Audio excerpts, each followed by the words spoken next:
Quando mudei para Dourados, Mato Grosso do Sul, conheci uma cultura totalmente diferente para mim, a cultura indígena. E foi aqui que eu me encantei, que eu conheci um povo rico demais em cultura, em gestos e muito trabalhador. Hoje eu vou conversar com duas mulheres de força da cultura indígena e poder contar um pouco dos mitos, um pouco das verdades e falar muito sobre o mundo feminino na cultura indígena.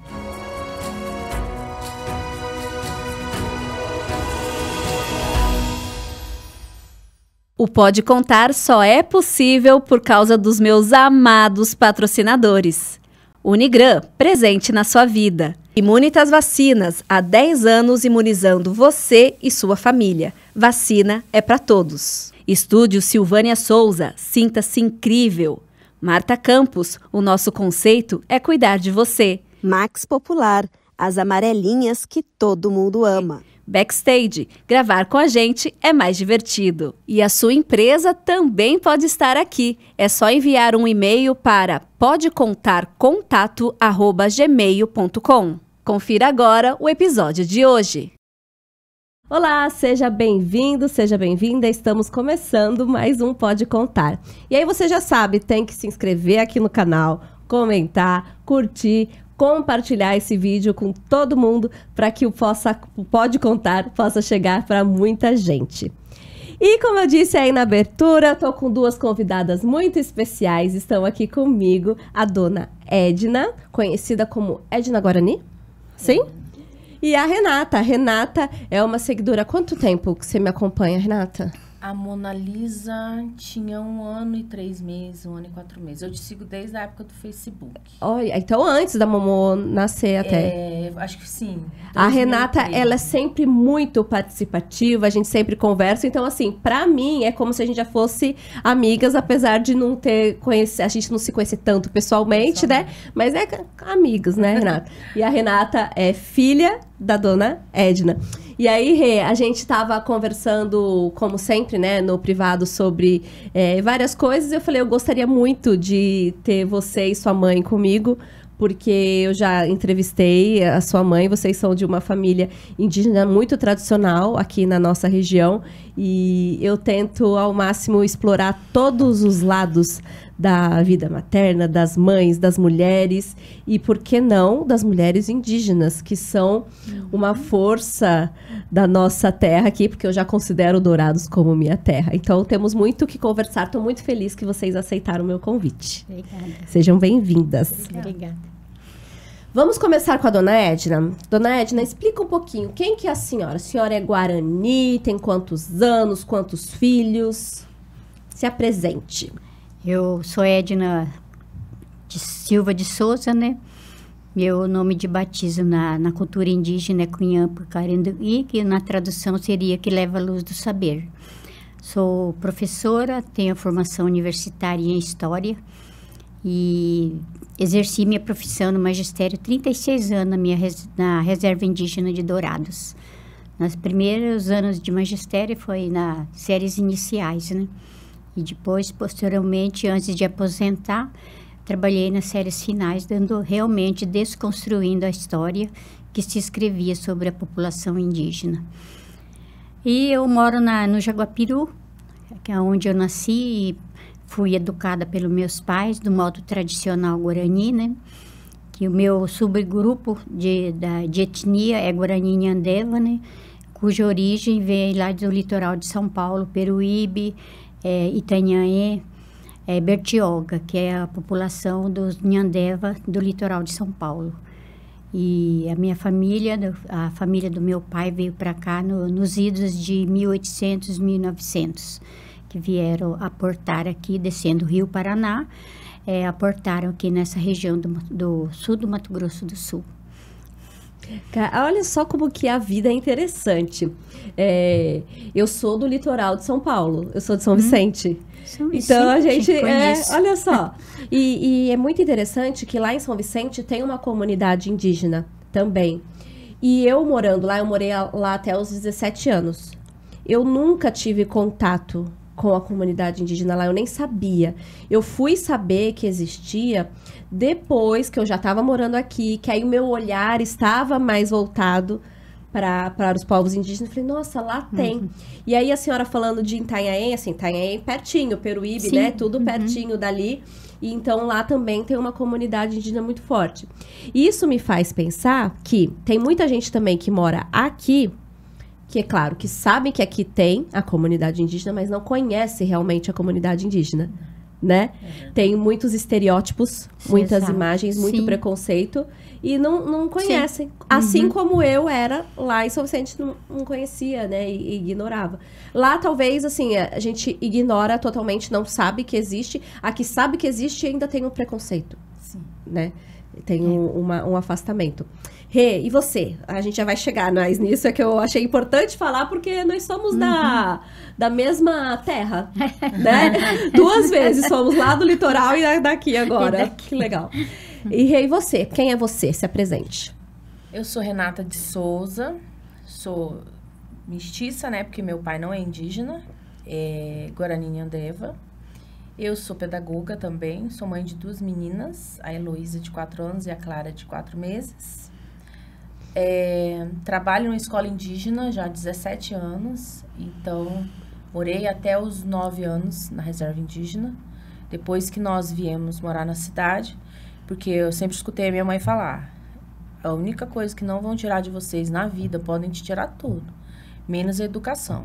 Então ela queria facilitar para mim e para minha irmã os estudos.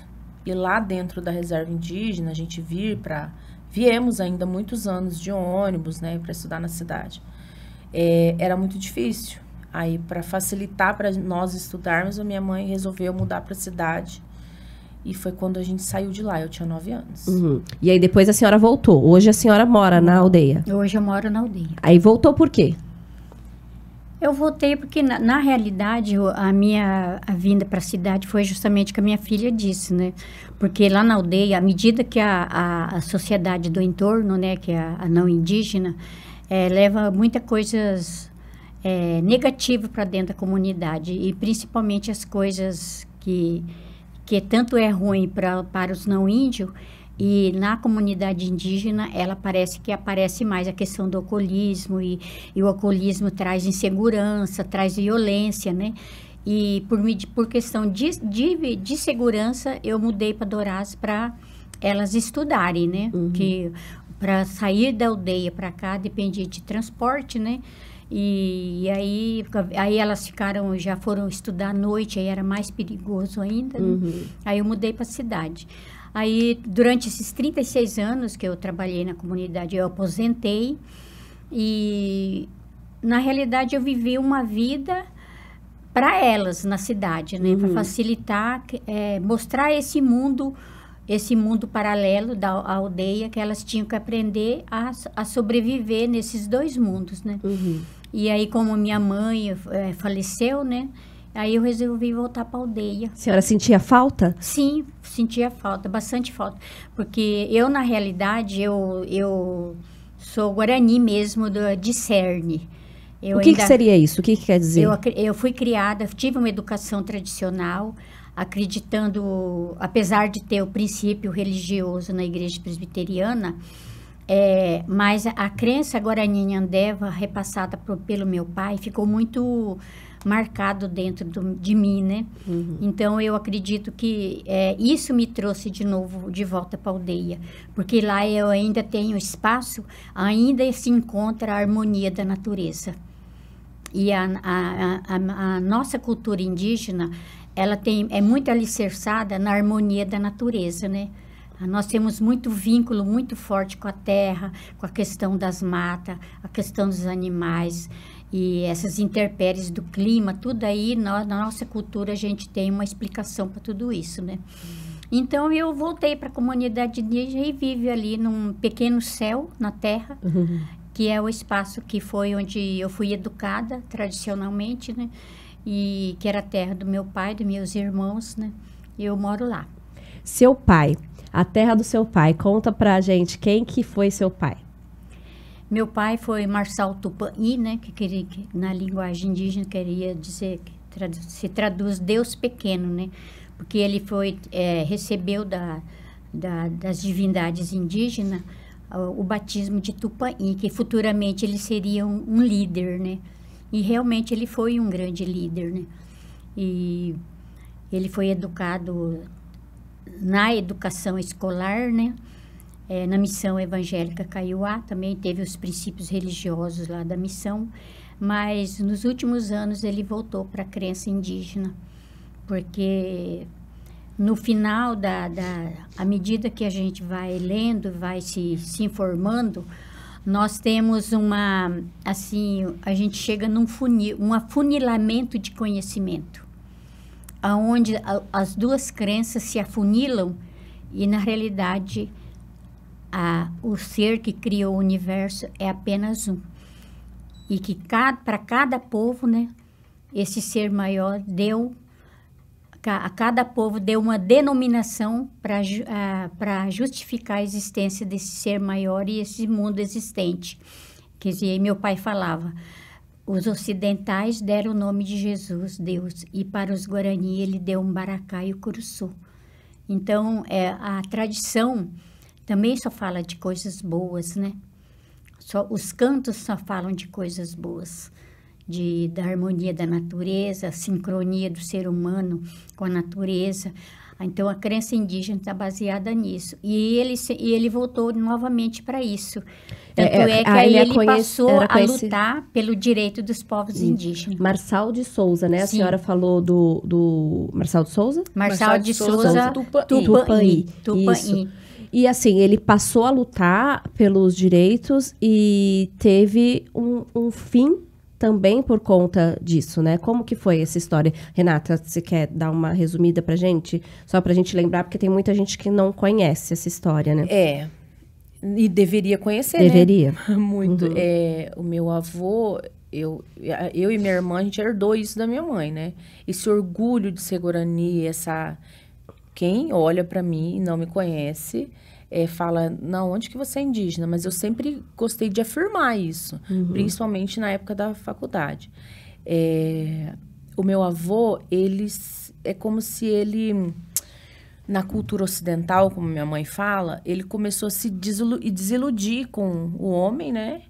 E com a ajuda do escritor Darcy Ribeiro, que veio para cá para fazer o estudo sobre os Guaranis, o meu avô serviu de intérprete para ele conversar com os Guarani Kaiowás, né? E conversando com o Darcy falava para ele que ele tinha que enxergar o povo dele. E ele realmente começou a enxergar o povo dele de outra forma. Não só da forma como ele foi ensinado na cultura do não-índio, né? E aí foi quando ele resolveu voltar para a comunidade dele, né? E lutar pelo povo dele. Ele foi uma voz muito ativa para o povo. E o que era essa luta dele? Na época, ele denunciava a retirada das madeiras de lei de dentro da aldeia. A minha mãe fala que na época da juventude, quando ela era criança, ela andava até ali onde a Imaculada Conceição era mata. Que fazia parte da reserva indígena ainda, né? Denunciar várias, como é que fala? Violências que aconteciam com os povos indígenas, né? E não só de pessoas daqui, da própria região, como de fora. É muita coisa envolvida. É muita coisa. É política envolvida. Muita política. É até um pouco delicado entrar em certas questões, né? Com certeza, relacionadas à morte dele. Sim, ele morreu em que ano? Ele morreu em 25 de novembro de 83. 83. O que eu quero dizer aqui, colocar que foi uma morte simbólica. Virou um marco essa morte, né? Nessa disputa política, nessa busca por direitos e tudo mais. E aí o nome dele virou um símbolo da luta indígena e uma figura muito importante, falada até hoje, e uma figura histórica. Apesar de ser tão próximo, né? Porque na década de 80 foi a morte, as lutas, se tornou uma figura histórica. Ele discursou o Papa João Paulo II, em 82, né? Quando ele veio. E para o Papa ele falou, eu sou uma pessoa marcada para morrer, mas por uma causa justa a gente morre. Ele sabia que ele ia morrer. porque ele já vinha recebendo ameaças, né, de morte. Ele... É que naquele período também a gente vivia na ditadura ainda. Não era uma ditadura não velada, né? Mas era ditadura, ainda não se tinha liberdade de expressão. E ele afrontava o governo brasileiro. Na questão das denúncias, né? Para fora do país, que ele foi convidado para discursar na ONU, em Nova York, ele denunciou lá. E denunciou para o Papa. Aí realmente ele começou a sofrer perseguição. Dias difíceis e que ainda essa luta existe, né? Existe. Ainda existe uma luta muito, muito forte. Para quem às vezes não conhece, nunca entrou. Eu sei, assim, se eu fosse fazer uma pesquisa dos moradores de Dourados, eu acredito que 70%, 80% da população nunca entrou lá dentro, talvez. Assim, ou... Eu tô sendo exagerada, será? Acho que sim. Será? Acho que acho que menos. Menos? Será? Menos. Podia fazer uma enquete, assim, de nunca ter entrado. Eu digo, a população geral de Dourados entrou, conhece a aldeia? Não. Eu também acho que não, Renata. Eu acho que é porque o seu convívio... Eu acho que 95% não conhece a aldeia de Dourados. Sua mãe até mais que eu. Mais pessimista que eu. Mas eu acho que é porque o seu convívio, talvez, são pessoas que conhecem. Na verdade, eu acho que vem mais gente de fora, de outros estados, do que da própria... As pessoas de fora são mais abertas a conhecer do que daqui. Você também acha? E que tem um olhar diferenciado sobre a população indígena.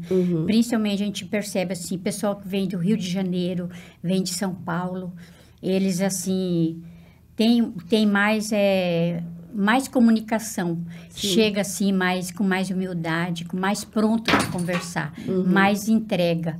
Então, agora a população de Dourados, eu falo de cadeira, é uma população anti-indígena, porque eles ainda têm aquele olhar colonialista, de olhar o índio apenas como catador de lixo ou como vagabundo.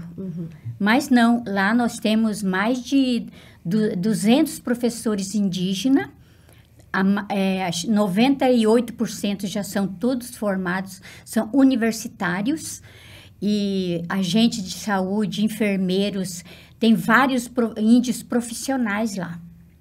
Então, a população indígena, a população não indígena realmente não conhece a população indígena que está no entorno, aqui está às margens da cidade de Dourados. Sim, eu tenho essa impressão, e na verdade é uma constatação, né?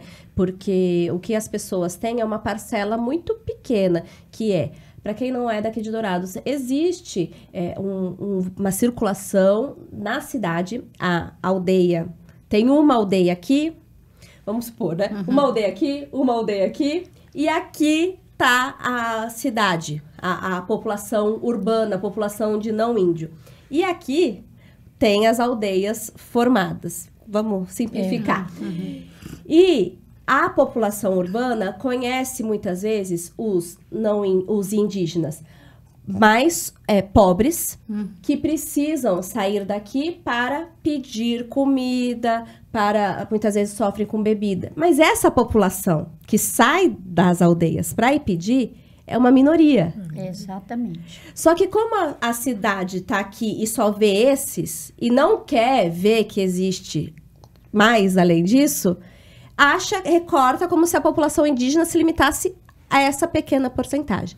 E não é isso. E é isso que a gente quer mostrar, uma das coisas aqui. O que é a aldeia? Como que é viver na aldeia? Como que é viver na aldeia? Hoje, como a aldeia de Dourados já é praticamente considerada um bairro de periferia, lá ela praticamente perdeu o perfil de aldeia indígena. Existem pontos dentro da reserva indígena, aonde ainda se preserva a cultura, como é o caso da Casa de Reza do seu Getúlio, que você conheceu bem, né? A Dona Teresa, o Jorge, são ali onde está ainda se cultua bastante a cultura do Guarani Kaiowá, né? Agora, viver na aldeia existem vários núcleos familiares que sempre estão mais ou menos agrupados, e vivemos como se vivessem como em qualquer outro bairro de periferia de cidade. Lá tem comércio, tem mercado, tem loja de celular, tem loja de roupa, tem bicicletaria, oficinas, padarias, tem tudo dentro da comunidade indígena. E um grande número de pessoas que têm já formação universitária. Quer dizer, viver na aldeia, para mim, eu acho muito bom, né? Eu gosto de viver na aldeia, porque eu me sinto em casa, é o meu povo, a gente fala a mesma língua, né? Lá fala uma língua diferente. Quando eu estou no meu meio familiar, eu falo Guarani, né? Mas agora tem etnia terena, tem os kaiowás, né? Que é a mesma língua do Guarani e Kaiowá, com algumas diferenças, né?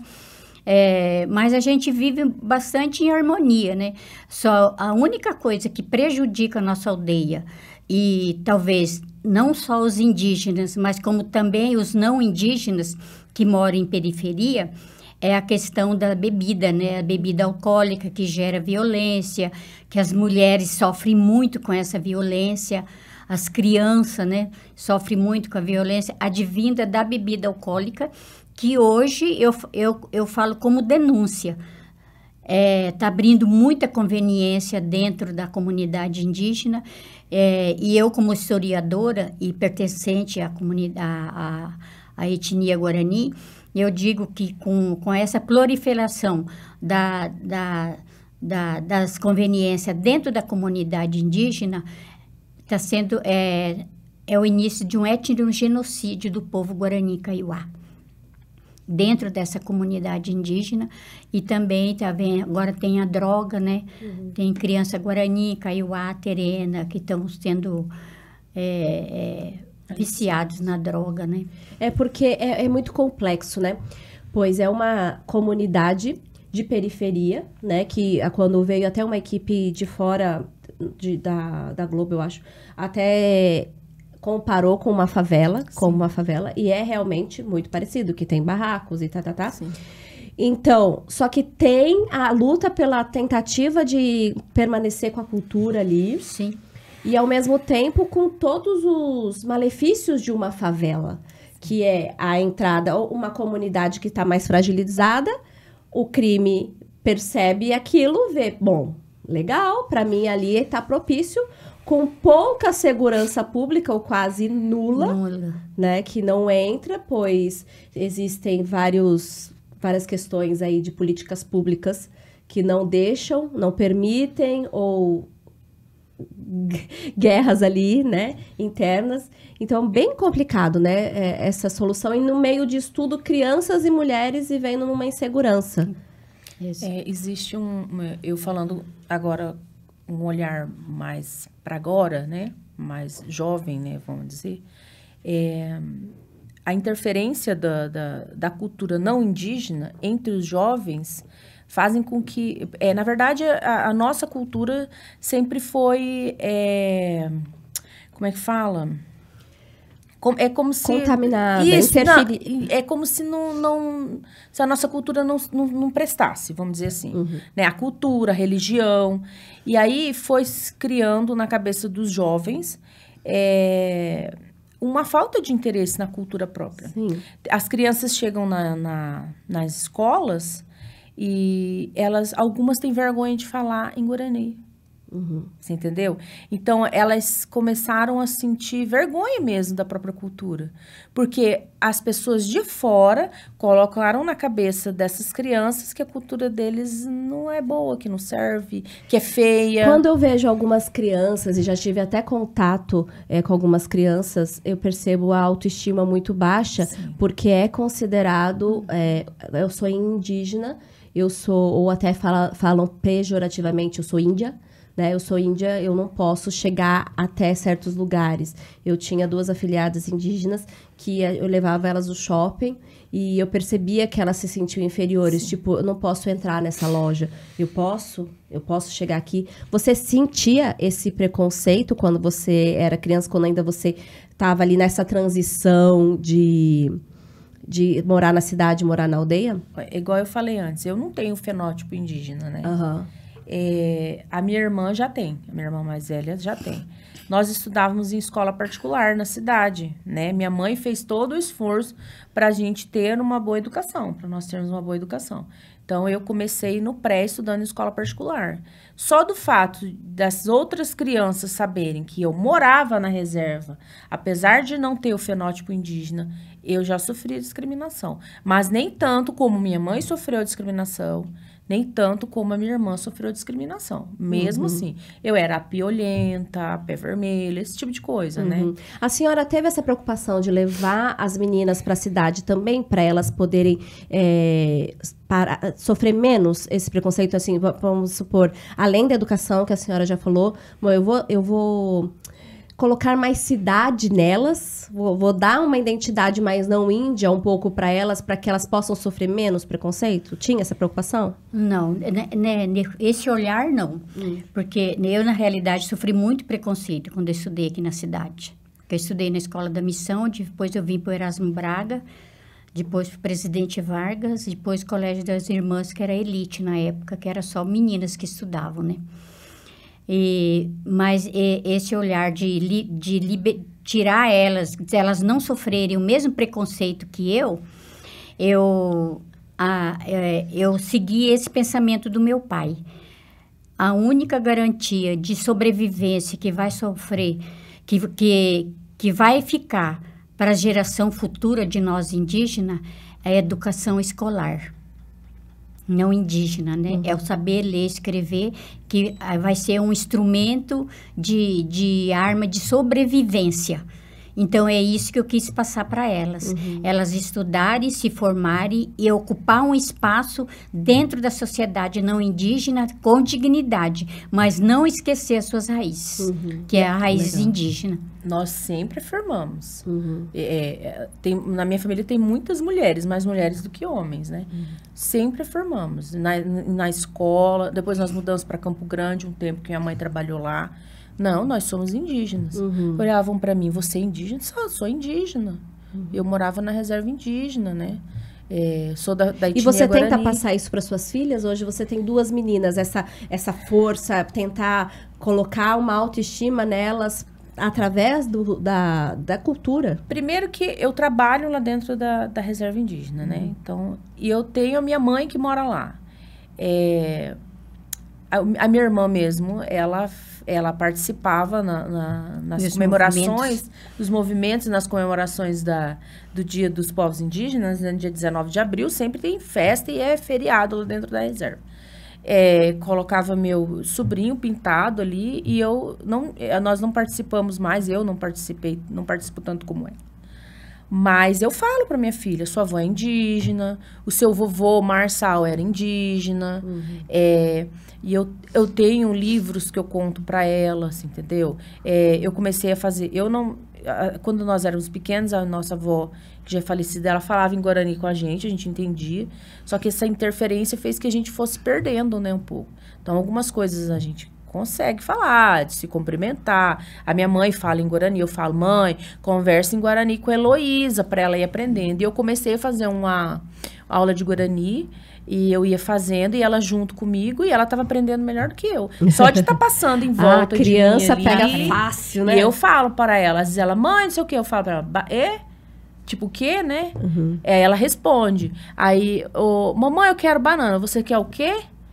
Pacovar, essas coisas, né? Algumas coisas ela fala. Pacovar é banana? Pacovar é banana. Aí eu brinco com ela, que ela não gosta de mandioca. Eu falei, como que você não gosta de mandioca, filha? Na brincadeira, né? Índio adora mandioca. Todo mundo adora, vamos combinar que o Mato Grossense adora mandioca, sim. né?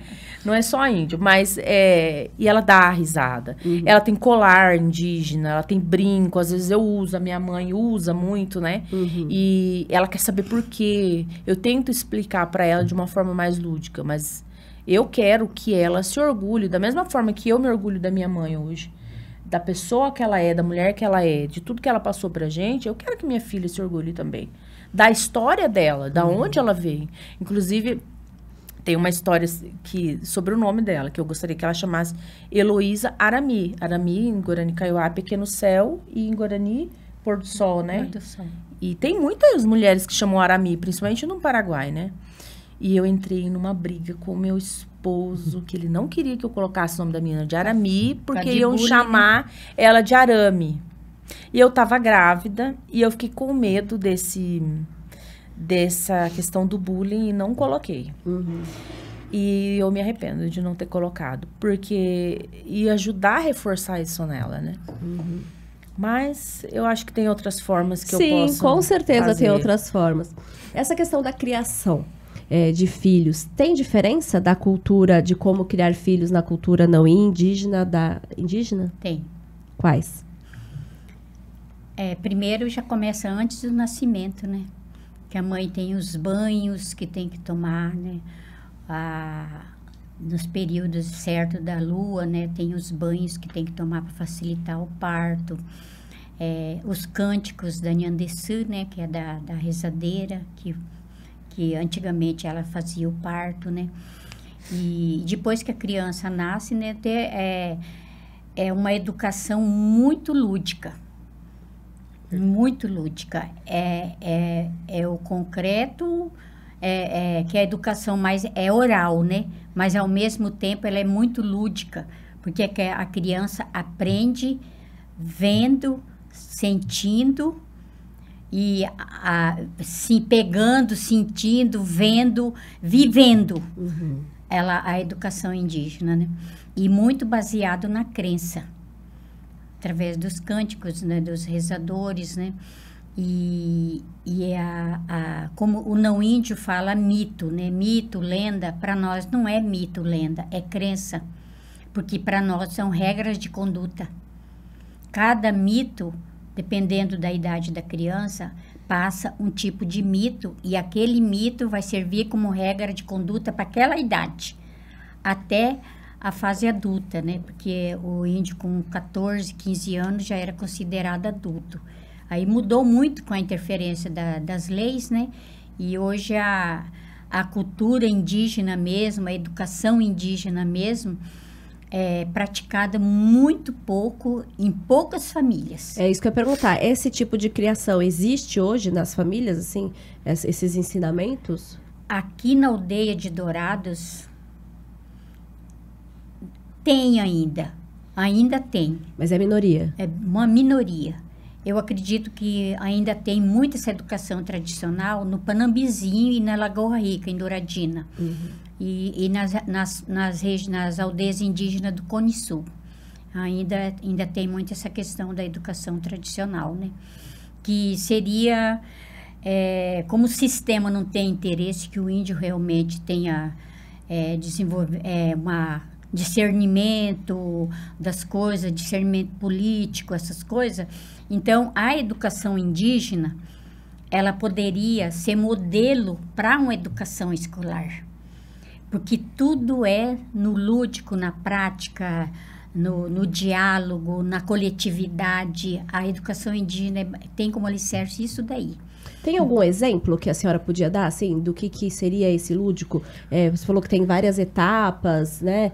Cada idade uma coisa, o quê? Um exemplo. As crianças aprendem brincando.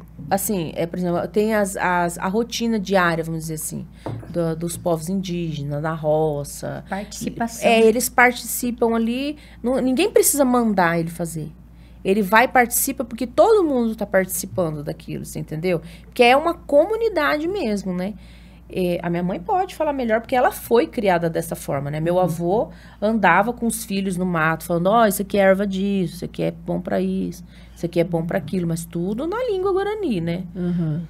E tem ainda muito do uso disso, de ervas medicinais, do uso da natureza para a saúde? Ainda tem algumas famílias que usam bastante, né? Mas aqui não tem mais remédio. Com o desenvolvimento da monocultura e a prática abusiva de venenos nas monoculturas, acabou com esses remédios. Não tem mais. Então, os que têm essa prática da medicina tradicional, eles têm que ir para a região de Jardim Bonito buscar, região de Bela Vista, Piraquá, lá na aldeia Piraquá, eles têm que ir atrás dessas ervas, porque aqui não tem mais. Se tem, está contaminado pelo veneno. Porque aqui na aldeia nós temos bastante agricultores que têm a prática da monocultura, né? Tem.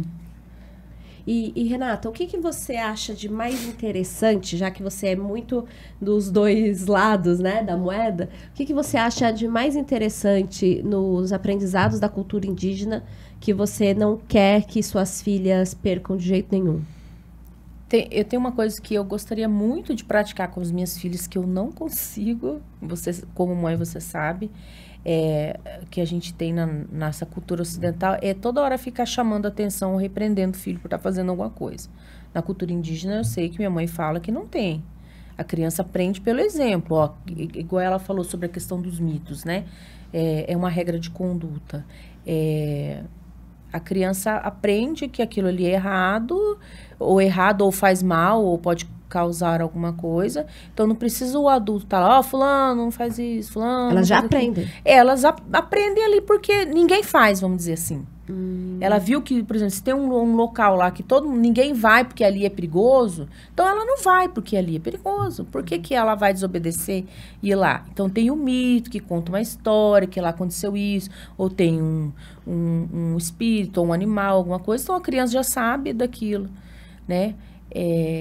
Mas eu percebo, assim, com as mães indígenas, porque eu convivo com elas diariamente, elas dão uma liberdade para a criança brinca, ela se rola na terra, suja, criam as próprias brincadeiras. As brincadeiras são diferentes, porque são ao ar livre. Eu vejo, assim, que a criança indígena... Toda criança é muito alegre. Mas a criança indígena, aquela pequena mesmo, antes da escola, porque em período de matrícula escolar, em janeiro, eu trabalho, e lá é diferente, não tem central de matrículas. Então, tem aquela fila, as mães, aonde vão, os filhos estão atrás, e eu observo muito as crianças brincando. Elas dão muita risada e brincam, qualquer coisa para elas é brinquedo, como toda criança. Mas, assim, tem uma coisa tão genuína na criança indígena, tão... Eu não sei nem explicar. Espontânea, natural. Sim, é natural. As brincadeiras, o envolvimento com o que tem em torno ali. Aprende a usar de tudo como brinquedo. Como brinquedo, exatamente. Aí quando elas entram na escola, que começam com contato com o que não é da cultura, algumas vão perdendo a língua. Eu gostaria muito de ensinar minhas filhas a falar Guarani. Porque eu temo que isso vai acabar na minha mãe. Eu não falo Guarani fluente igual a minha mãe. Eu estou buscando, né? É muito difícil. A escrita é difícil. O Guarani Kaiowá e o Guarani, eles têm algumas variações, né? E quando a gente vai aprender, eu não vou aprender o Guarani que minha mãe aprendeu, que o pai dela ensinou. Eu vou aprender os dois, as variações, entendeu? Porque não tem uma pessoa que ensina só o Guarani e outra que ensina só o Guarani Kaiowá. E ela vai falar das variações. Então, eu gostaria... Na escola, as crianças aprendem? Tem língua portuguesa? A disciplina só? Tem a língua portuguesa. Temos as escolas indígenas, né? São 7 escolas indígenas. Tem as aulas de Guarani também, com os professores indígenas, né? Tem aula de terena também. Acho que não tem Gatuína, mãe? Tem Gatuína. Mas é como se fosse uma aula de inglês na escola, que é secundário. Sim. Na verdade, existiu todo um projeto no passado, até idealizado pela minha mãe, na época, e pelo professor Massimino, ele é diretor de escola, que era ensinar as crianças como primeira língua o Guarani, que era o ensino diferenciado na língua materna. E a língua portuguesa como segunda língua. Mas faltou política pública, faltou...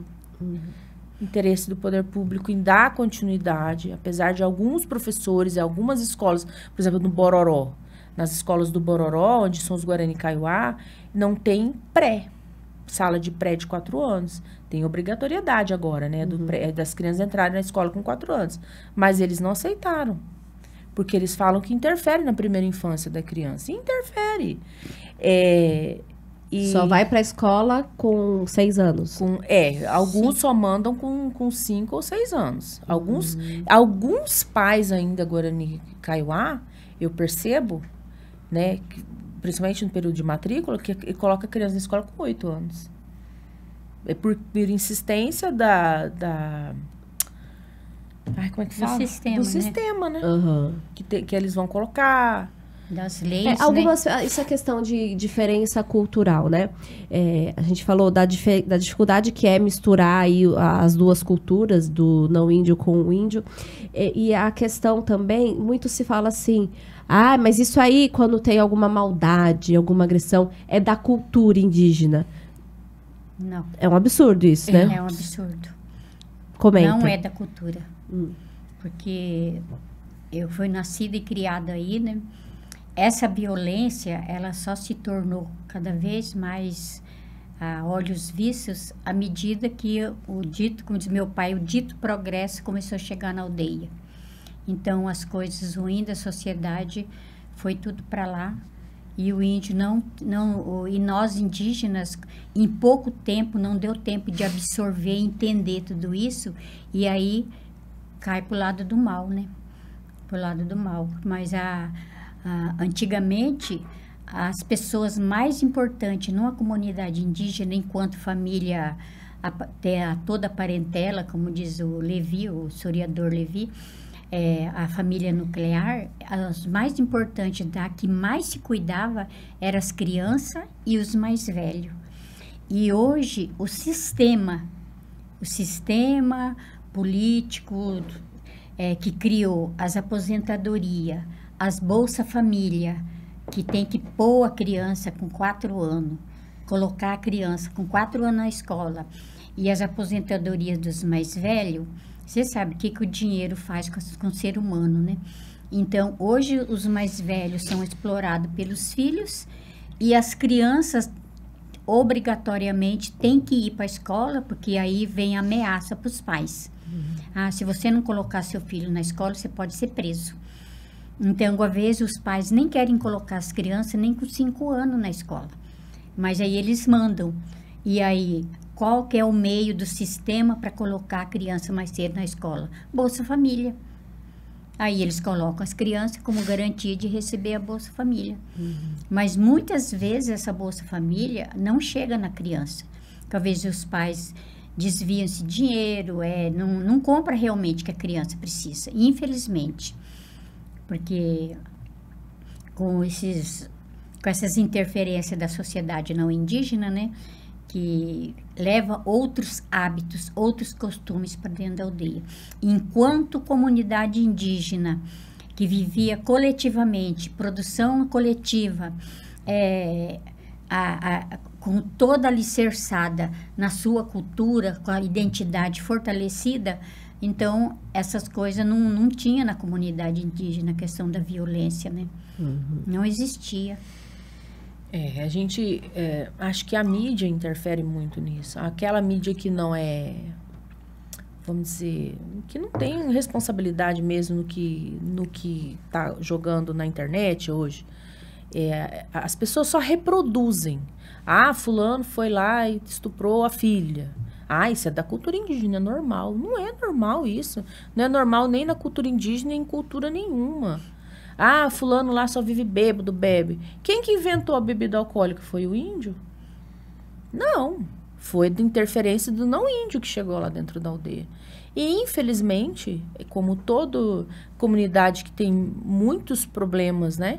De miséria mesmo. Que ali temos famílias que moram mesmo embaixo de lona. Criam as crianças assim dessa forma, de uma miséria. Temos um grave problema com falta de água, né, que todo ano alguém vai lá, resolve o problema, mas não resolve. E não é do índio.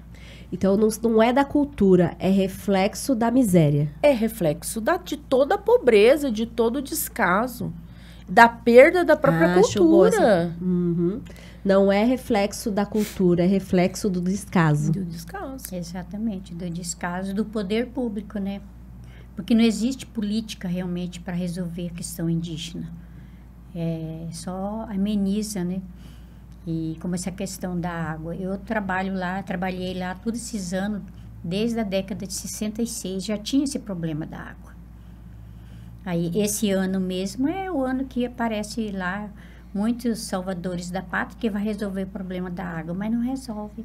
Não resolve porque não querem, né? E usam, É né? importante trazer as pessoas assim, porque elas são mais fáceis de ser dominadas. Sim. A educação, né? Quanto mais educação, quanto mais conhecimento, pessoas com conhecimento igual vocês se articulam, vocês conversam, Sim. vocês vão atrás dos direitos, você sabe. Se a pessoa continua na ignorância, ela fica lá quietinha. Fica lá. Mas os Guarani Kaiowá, né? Que eles ainda são muito arraigados na cultura ainda, né? Mas lá nós já temos muitos professores, até doutores, né? Já tem doutor indígena, né? Ali na comunidade indígena, né? E que eles estão buscando conhecimento, né? Buscando conhecimento para o próprio indígena buscar resolver os problemas da comunidade, né? Mas, infelizmente, a interferência da sociedade não indígena é muito forte sobre a aldeia, né? Vamos falar de pontos positivos. Vamos. A mulher indígena, quais são os pontos positivos que vocês veem que, assim, despertam os olhos? Lá na aldeia, as mulheres, realmente, elas são guerreiras, as mulheres, viu? Porque é elas que têm a iniciativa praticamente de tudo. Lá nós temos mulheres pequenas empreendedoras, que são do grupo de artesanato. Agora, com esse programa do governo de produção alimentar, né? Aí já tem as mulheres que vão começar a produzir alimentos orgânicos, né? Plantar alimentos orgânicos. E as próprias, o grupo maior de formação universitária são mulheres, tanto na área da saúde como na área de educação. São as mulheres indígenas. E elas que são as mães, elas que trabalham, que vão buscar melhoria para casa, mas é as mulheres mesmo. E está aparecendo mais pequenas empreendedoras lá na comunidade indígena. Quais os pontos que você vê, assim, que você enxerga nas mulheres? Eu acho que a mulher indígena hoje, ela está buscando mais conhecimento e os seus próprios direitos, né? Não ficar só sobre as ordens do marido, vamos dizer assim, né? Que existe essa hierarquia também dentro da comunidade indígena, né? Elas estão mais empoderadas, vamos dizer assim, né? Tem os desfiles lá da beleza indígena, eu acho que isso ajuda muito, principalmente na questão que as crianças, elas são... você acabou de falar, meu Deus. É memória de mãe recém-parida. É isso. Nessa busca dessa autoestima também, né? Passar essa autoestima para as crianças. Porque parte de nós mães, né? Não, é sempre da mulher. De empoderar as crianças. Não, você é bonita, a sua cultura é bonita. A minha irmã adotiva, que eu te falei, tem 3 filhos, ela tem 2 meninas. E as meninas delas estavam sofrendo bullying na escola, uma escola do município. E ela, não, você é linda do jeito que você é. Olha o seu cabelo. Que cabelo lindo, cabelo negro, liso. Então, hoje a mulher indígena está mais... ela consegue identificar as próprias se qualidades. Se apropriar da qualidade, da beleza que ela tem. Exatamente. Não só isso, em tudo que minha mãe falou.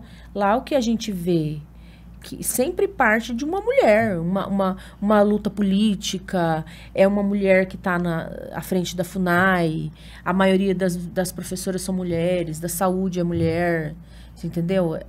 As mulheres ali são um grupo bem forte. Legal. A primeira dentista, cirurgiã é indígena, Guarani, lá aqui da aldeia de Dourados. Que legal. Se formou pela Unigran. Olha, que legal. Uhum. A Unigran tem grande... Participou muito, facilitou muito a formação de muitos profissionais que tem dentro da aldeia hoje. Tem vários núcleos, né? Sim. A Unigran, desde muito tempo, desenvolve muitos trabalhos ali e foi usada, né, para esse crescimento mesmo. Sim. Do meio universitário, né? É muito legal mesmo. E a gente tá caminhando para o fim, mas eu queria que vocês me falassem, primeiro a Renata, qual que é um sonho seu para a comunidade indígena, para sua família, para suas filhas? Para as minhas filhas, eu gostaria muito que elas não perdessem esse orgulho que eu tenho de onde eu vim. Eu sinto muito orgulho, eu nunca me envergonhei, todo mundo que me conhece sabe quem eu sou, filho de quem eu sou, que sabe que o meu pezinho tá lá na aldeia. A Gabriela, você já entrevistou ela, Zeferino, fala, você tem o pezinho na aldeia? Tenho o pezinho na aldeia. Eu nunca achei ruim. A minha irmã, o apelido dela aqui, entre os amigos não indígenas, é a Buga. E ela também, eu quero que as minhas filhas sintam orgulho da avó delas, do bisavô delas, da cultura que a mãe delas faz parte. Que eu me sinto participante, mesmo não morando mais na aldeia. Para a comunidade indígena, eu queria muito que a educação fosse mais valorizada, a nossa cultura fosse valorizada. Eu acho que a cultura já as escolas fazem, né? Tem as coisas de horta, artesanato, no curso de artes, mas tinha que ser mais, sabe? Fazer com que toda criança indígena se orgulhe de quem ela é, do sangue que corre na veia dela, da cultura bonita que é. A língua é bonita. Você falou que você é do interior, as crianças indígenas do interior... Do litoral paulista, elas gravaram CDs com cânticos indígenas, todos cânticos religiosos, exaltando Deus, Tupã-Im, né? Eu ensino para minha filha, eu tenho as músicas, né? Chama Tecoarandu, né? Tecorrecoarandu, o CD. E eu precisa de investimento nessa parte, na área da educação, para resgatar a cultura dos Guarani, dos Terenas e dos Kaiowás. Hoje eles mesmos se chamam de Guateca, né? Que é Guarani, Terena e Kaiowá. Legal. E a senhora, qual que é o seu sonho para sua comunidade, para sua família? Bem, eu já estou com 73 anos, ainda sonho. Para minha comunidade agora, meu projeto é implantar o Instituto Memorial Marçal Tupã-Im, onde eu moro. E ali, futuramente, dependendo do interesse do poder público, né, construir um memorial e ali colocar toda a história daqueles que morreram lutando pelo direito dos povos indígenas. Nesse memorial, para ser um local de pesquisa para as pessoas, para os estudantes, tanto daqui do Mato Grosso do Sul, como de fora fora do estado, e levar as crianças, né, para guardar na memória a história dos líderes indígenas que lutam pelo direito do povo indígena ainda, né, que muitos ainda estão morrendo, morre muito indígena, lideranças aí no Cone Sul, que são mortos, que estão lutando pela terra, né, é uma guerra silenciosa. E esse é o meu sonho agora, e junto com o memorial, eu implantar um projeto de educação, realmente educação indígena. Uma educação não escolar indígena, mas uma educação indígena, com as crianças do entorno, né?